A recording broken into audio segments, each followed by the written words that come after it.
எடுக்கிறீங்க எடுக்க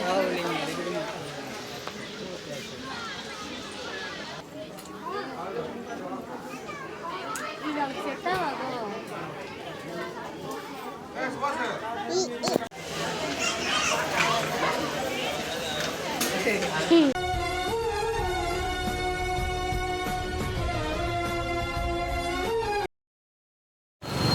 ஹே guys, welcome to our channel tall boy ஷாட்கள்.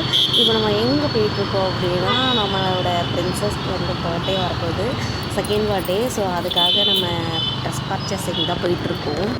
So dress purchasing போயிட்டு எங்களை வெளியே விட்டுட்டு ஒரு பார்க்கிங்க்கு போயிட்டாங்க. பார்க்கிங் போயிட்டோன்னா நம்ம ஃபேஸு ரொம்ப டல்லாகிருச்சு. அப்படி பார்த்துக்கிட்டே இருக்கா பாருங்க, அப்படி கேட்டுகிட்டே இருக்கா. நீங்கள் பாருனாலும் அவளோட ஃபேஸ் இந்த சைடு திரும்பவே இல்லை. அவங்க அப்பாவை தான் பார்த்துட்டே இருப்பாங்க. அந்த அம்மா என்கிட்ட வரவே மாட்டாங்க. அதுக்கப்புறம் சரி ஓகே அப்படின்னு சொல்லிட்டு நம்ம வந்ததும் உள்ளே போயிட்டோம்.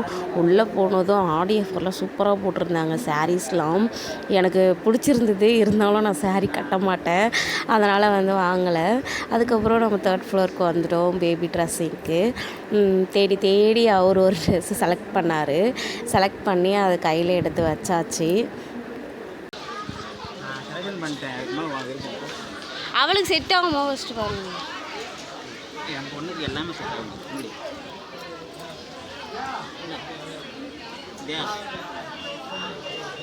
ஓகேவா? ஓகேன்ட்டா அவள் எல்லாம் ஓகே தான் சொல்லுவாங்க. போலாமா? அவர் ஒன்று செலக்ட் பண்ணிட்டாரு. ஸோ நம்ம ஒன்று செலக்ட் பண்ணோம்ல. ஸோ அதனால் நான் ஒன்று செலக்ட் பண்ணுறதுக்காக நான் வந்துட்டேன். பட் ஆனால் தேடி தேடி பார்த்தேன், எனக்கு எது எடுக்கிறதுனே எனக்கு ஆக்சுவலாக தெரியல. இது எடுக்கிறதா அது எடுக்கிறதான்னு கையில் ஒன்று வச்சுருந்தேன், இன்னொன்று பார்த்துட்டு தான் இருந்தேன். ஸோ பாப்போம் அப்படின்னு சொல்லிட்டு கேட்டுகிட்டே இருந்தேன்.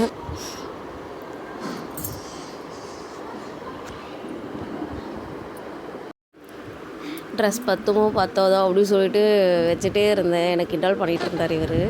அதுக்கப்புறம் போட்டு பார்ப்போம் அப்படின்னு சொல்லிட்டு ட்ரையலே பார்க்க ஆரம்பிச்சிட்டோம். ஸோ போட்டு பார்த்தா நல்லா தான் இருந்தது. அதுக்கப்புறம் இருந்தாலும் நம்மளுக்கு ஒன்றுனாலும் இன்னொரு முறை அனுப்புவோம்ல. ஸோ அந்த மாதிரி இருந்தது. எனக்கு பார்த்துட்டு தான் இருந்தேன். வேறு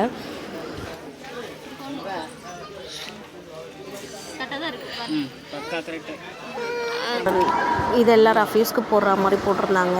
ஸோ அதிலேருந்து ஒன்று செலக்ட் பண்ணி எடுத்துகிட்டு அதுக்கப்புறம் நம்ம வந்து காஸ்மெட்டிக் ஐட்டம்ஸ் கிட்ட வந்துட்டோம்.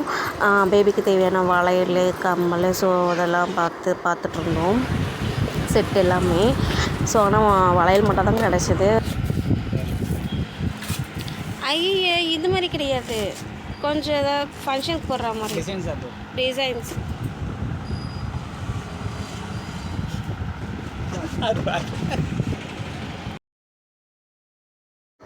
அதுக்கப்புறம் நம்ம பில் கவுண்டருக்கு வந்துட்டு பில் போட்டு அதுக்கப்புறம் பாப்பா அங்கே எல்லாருக்கிட்டையும் கை கொடுத்து பேசிகிட்டு இருந்தா. அவள் எல்லாருக்கூடயும் சீக்கிரமாகவே மிங்கிள் ஆகிடுவா. எல்லாருக்குமே ரொம்ப பிடிக்கும். எல்லாருக்கிட்டையுமே போவாள். ஆனால் அவங்க அப்பா கிட்டே இருந்தால் மட்டும் தான் போக மாட்டாள். அதுக்கப்புறம் பார்த்துட்டு அவங்க பாய் சொன்னாங்க, வேறு எதுவும் கேட்டுகிட்டே இருந்தா. அதுக்கப்புறம் பாய் சொல்லிவிட்டு நம்ம கிளம்பிட்டோம். நெக்ஸ்ட் வேலையில் பார்க்கலாம். டாட்டா.